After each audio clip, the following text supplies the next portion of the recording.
Hello guys, today we will talk about how to fix or how to solve the problem of PowerPoint. You will enter to settings.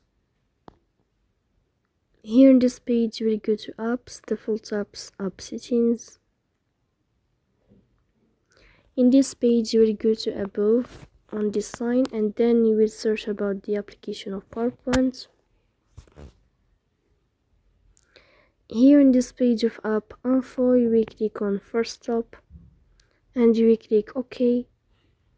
Here we'll enter to the window of storage. Then we click on clear cache. But pay attention, don't click clear data because that can delete your account.